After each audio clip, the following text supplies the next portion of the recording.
distintos eventos, concretamente unos desayunos informativos muy interesantes, y precisamente el más reciente va a tratar estos temas que nosotros también vamos a poner hoy sobre la mesa aquí en PTV Córdoba, porque queremos, como yo decía antes, tener un curso seguro y sobre todo seguir sus consejos. Gracias a ambas por acompañarnos, bienvenidas. Gracias.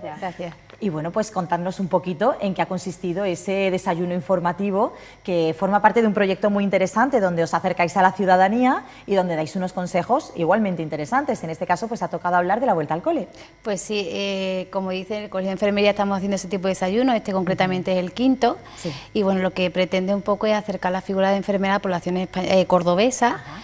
Y dar consejos, pues cada una pues de su... Este va concretamente de la vuelta al cole. Sí. Y en este caso sí que vinieron dos representantes de AMPA, tanto de la pública como de la privada, para también, bueno, no hemos indagado bien en el tema, pero es un poco para acercar la enfermera escolar, también la figura, y que a raíz de COVID, pues del COVID se está teniendo más en cuenta. Sí, además una figura muy demandada también por los padres y por los profesionales docentes, porque da cierta seguridad. De ese tema también tendríamos que hablar largo y tendido también de sí, este por eso tema. no se llegó a ahondar mucho en el tema, claro. pero sí se dio representación también para que se sepa que existe. Por supuesto. Yo concretamente pues tengo la etapa infantil, que es la que hablé más de los primeros años del inicio al cole. Y sobre todo importante es que en esta etapa hay una consecuencia fundamental, pues que en la edad, esa es como la etapa que está más intenso con a los agentes infecciosos, ya que al estar todo el tiempo en casa, sin haber estado, cuando es una edad muy temprana y muy intensa para estar en contacto con la agente infeccioso. Pues esto nada, se resuelve en que durante el primer año de vida vamos a estar teniendo entre 8 y 12 episodios de resfriado, que a medida que van creciendo van desapareciendo. ¿Vale? Las más frecuentes pues son las que cursan de las vías respiratorias, como la bronquiolitis, catarro, gripe, las que cursan con diarrea, vómito, como la gastroenteritis, infecciones de la piel, conjuntivitis. Empezamos a ver las primeras infecciones por pediculosis, piojos. Es súper importante en esta etapa la prevención. La prevención se basa en 3 pilares fundamentales, que son la vacunación correcta tanto del niño como del cuidador adulto, evitar la transmisión y el lavado de manos. Fundamental. Esos son fundamentales. Muchas preguntas es cuándo debo dejar a mi hijo en casa. Cuando tenga fiebre, se queda en casa. Es recomendable que pase 24 horas sin fiebre antes de que se reincorpore al centro escolar. Siempre que tenga alguna patología infecciosa que pueda contagiar al resto o cuando su estado general le impida seguir el ritmo normal de la clase. En esos casos se recomienda dejar en casa. Si se está enfermo y hay que dejarlo en casa, pues recomendaciones sobre todo a la hora de respiratorias, pues no tener habitaciones muy caldeadas, airearlas, que no estén en humo, o sea, en ambiente muy concentrado, expuesto incluso a humo del tabaco. En cuanto a la gastroenteritis, se recomienda observar signos de deshidratación, ofrecer abundantes líquidos, si hubiera que dar algún suero de rehidratación, darlo, evitar bebidas que puedan perpetuar la diarrea. Si un lactante, lactancia materna, sin sustituirla, que eso es lo mejor. Incluso si fuera necesario habría que administrar también antitérmico. Y súper importante, seguir las recomendaciones del personal sanitario. Eso es fundamental. Eso es fundamental, tanto tu pediatra del centro de salud como la enfermera pediátrica. Estas enfermedades suelen ser víricas y suelen pasarla pues, entre 7 y 10 días en casa con su pediatra del centro de salud sin ninguna complicación. Pero existen complicaciones, que voy a dar 3 complicaciones que pueden acudir al centro al servicio de urgencias y una de ellas sería pues si vemos al niño con dificultad respiratoria. ¿Vale? En ese caso tendríamos que observar que respira muy rápido, que marque las costillas al respirar, que incluso utilicen los músculos del cuello para respirar, que escuchemos que tiene sibilancia o pito. En ese caso sí habría que acudir al servicio de urgencia. ¿Vale? En caso de la de gastroenteritis, que lleguemos a un punto de deshidratación, que observemos al niño muy decaído, que tiene los ojos muy hundidos, que la diuresis es escasa o casi nada, que incluso llora sin lágrimas, eso también sería un signo de acudir al servicio de urgencia. Y las fiebres, que también preocupan mucho a los padres, sobre todo en fiebres de difícil control, que sean muy altas y que sean complicadas de gestionar. Sí. Pues son fiebres que el niño le da su antitérmico y está tan contento, pues en principio no habría que acudir al centro pero en esos 3 médico. casos sería recomendable que acudieran al servicio de urgencia. Aquí es importante también que estemos muy pendientes de lo que nos dicen y lo que nos cuentan, ¿no? Que muchas veces pensamos que están fingiendo y no. Exacto. Puede que empiecen pues con un cuadro vírico que luego al final pues se va complique. complicando. Exactamente. Exacto, que normalmente pues la mayoría, como he dicho, el 90% son víricas, pero puede llegar a complicarse. Claro. En ese caso, pues para eso está el servicio de urgencia, que ahí estamos. Por supuesto. María del Mar, es muy importante afrontar estos primeros días pues conociendo toda esta información, ¿no? Porque además es algo que nos va a acompañar durante todo el curso.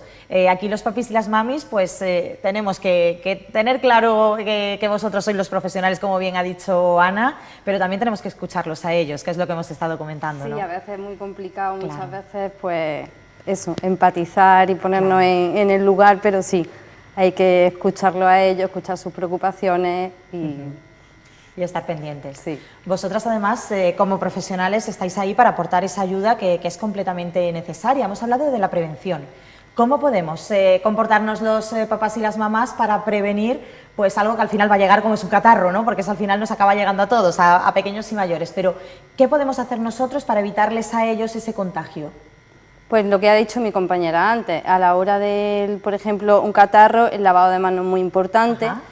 El reforzar el sistema inmunitario del niño con una buena alimentación, Sí. con aporte, o sea, con una vida sana, Sí. con unos hábitos saludables como es el descanso, el evitar el abuso de redes, televisión. Sí.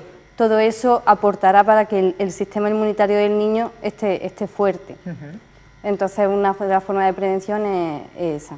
Es algo tan sencillo como el lavado de manos. Eso es casi yo lo creo más que hasta que no ha importante. llegado el Sí. COVID no nos hemos dado Sí. cuenta de lo importante que es un hábito tan sencillo como ese, lavarse las manos. Lavarse las manos, y en centros infantiles como de más pequeñitos de Sí. guardería, los juguetes de uso común que tengan que estén bien limpios, porque eso lo usan casi todos y hay virus que duran ahí eternamente y al final eso es súper importante, la limpieza y el lavado de manos, evitar la transmisión, que es una de eso es lo más importante. ¿Y cómo podemos evitar también la transmisión de adultos a niños? Porque claro, si somos los papis los que nos resfriamos, ¿qué tenemos que hacer para al final no resfriar a nuestro peque y que nuestro peque a su vez no termine al final pues dándole el resfriado a todos los compañeros de la clase? Sí. A ver, es complicado cuando se trata en tu casa propia, Sí. que tú estés y una vida en familia. Pero sí que evitar que un adulto que tenga sintomatología respiratoria pues intente acercarse a los niños, a otros más pequeñitos, le dé besos en la cara o incluso en las manitas que luego ellos la llevan a la boca. Un poco que sea sentido Sí. común en ese A veces, aspecto. Claro, a veces cuando hay hermanos pequeños, No lo pues puede que evitar. muchas veces es inevitable. Claro, claro. Entonces, pues eso, en caso de los hermanos, pues evitar. Sí, intentar que tengan el Evitar menor que tenga el contacto mínimo posible, contacto. pero claro, sabemos que eso en una casa pues al final termina siendo Claro. complicado. Aparte de la etapa de infantil, en primaria, María del Mar, tú también has dado una serie de consejos y Sí. está, por ejemplo, el tema de los piojos, ¿no? Que también Claro, es algo no que es uno de los preocupa temas mucho a que los más papis. preocupen, pero sí uno de los temas de mayor incidencia. Claro. Entonces, nada, por ejemplo, la vuelta al cole es uno de los momentos de mayor infección Sí. de piojos, Sí. por el calor, la humedad, la aglomeración de Sí. niños en un espacio cerrado favorece mucho el contagio. Entonces, nada, pues al final es muy fácil, es la revisión del pelo del Sí. niño continuamente durante la época escolar, Sí, hacer mucho hincapié a los niños en que no compartan gorros, bufandas, cepillos, coleteros, en Sí. caso de las niñas. Las niñas, a ser posible, siempre que lleven el pelo recogido. Ajá. Una cosa que no se sabe y es que el uso de acondicionadores, Sí, atrae. lacas, gominas, dificulta que el piojo se adhiera al Ah, pelo. pues es muy interesante, sí. Sí. Es un dato que yo no conocía. Y luego otra cosa que funciona Sí. es el árbol de té, aceite de árbol Sí, de té, sí. una gotita detrás de la oreja, aunque huele horrible, Sí. pero es muy efectivo. Pero es efectivo. Bueno, Es pues muy aquí yo creo que efectivo. buscamos la efectividad. Exacto, y borrar el mito de que es antihigiénico ¿no? que tenga... Sí, es que seguimos con el estigma de que Sí. los piojos pues van al pelo sucio, Sí. pues, Ese estigma falta de que higiene. no tiene la falta de higiene, no tiene nada que ver con ello y que lo digan, porque muchas veces como nos creemos que por falta de higiene no se comunica Claro, que al no, centro. que no señalen al niño, ¿no? Que no Claro, no se digan- comunica y entonces eso prolifera que el resto de los niños se contagien. Claro, es que es la mayor medida. Lo ideal es la información. Comunicación al centro Exacto. inmediata de los padres cuando detectan que hay piojos en el pelo del niño. Eso es fundamental, Fundamental. también. vamos subiendo de etapa, seguimos con la edad escolar, pero llegamos a los adolescentes. Y aquí sí que habéis notado el tema de las adicciones. Sí. Que es muy importante también que ahí los padres estemos muy encima de nuestros hijos, ¿no? Y que nos demos cuenta en el caso de que haya algún tipo de adicción, que puede ser una adicción al móvil, que claro, cuando uno dice adicciones piensa en cosas un poquito más fuertes, ¿no? Pero ahora mismo las nuevas tecnologías es lo que está primando. Las nuevas tecnologías, además estamos viviendo, creo que una etapa de los niños que son nativos digitales, ¿no? Nacen con ellos ahora mismo. Y yo creo que lo utilizamos para todo, ya no solo para comunicarnos, sino para en el cole, para las tareas, para buscar información, se utilizan para todo. Sí. Y bueno, es verdad que para los niños más pequeños, sobre todo pequeños de menos de 4 años, se recomienda como mucho 1 hora al día, y mayores de 5 años máximo 2 horas al día, bueno, pero con la regla de mientras menos mejor. Menos, claro. Porque es que también se ha visto, y bueno, Mar lo sabe también, que hay un déficit de atención por el uso de las tecnologías, de atención, con lo cual un rendimiento académico más bajo. Claro. Sí, totalmente. También hay otro de los problemas grandes que vemos, problemas de conducta, sobrepeso. Porque claro, la obesidad se ha hecho que hagan menos ejercicio físico, jueguen menos fuera en la calle, al aire libre. Entonces se ha visto que hay un aumento de la obesidad, y un problema, bueno, que no sé si, pero yo creo que es súper más grave de los que puede haber, es un ciberbullying. Que ya no es más que casi más grave que el bullying, solamente por la extensión inmediata que tienen las redes. Entonces eso hay incluso el anonimato.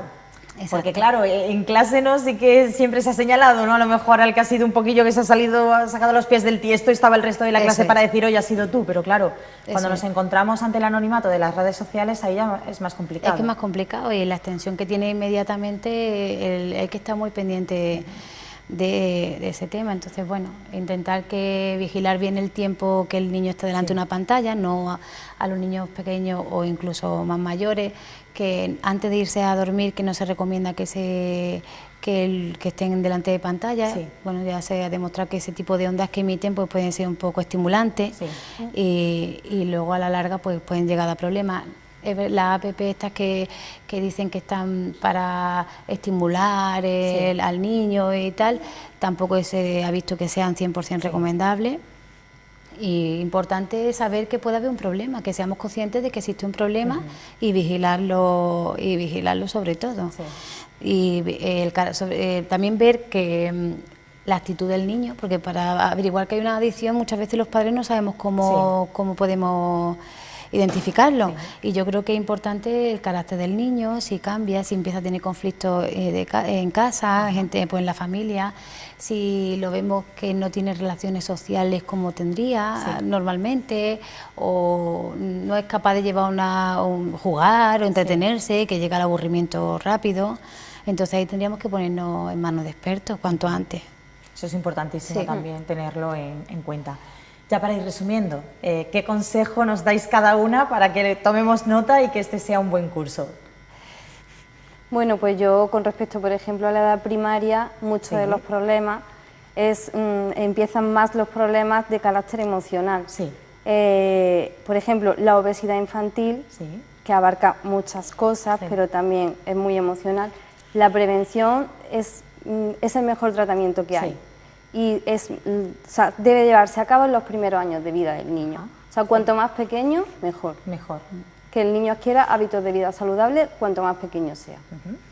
Exacto. Y la prevención, como he dicho antes, su calendario vacunal, sus revisiones, y que sean felices. Súper importante. Y que disfruten, efectivamente. Exacto, que tenga vida de niño, que vuelvan a tener vida de niño, que estos 2 años los pobres. Y tanto, sí que es verdad, que se merecen ahora ellos también tener ese relax y el disfrutar de esas cosas que durante 2 años se le han negado. Muchísimas gracias a las dos, María del Mar y Ana, un placer charlar con vosotras. Igualmente. Y espero que paséis a lo largo de la temporada por aquí para que nos deis muy buenos consejos, ¿de acuerdo? Cuando quiera. Gracias, de verdad.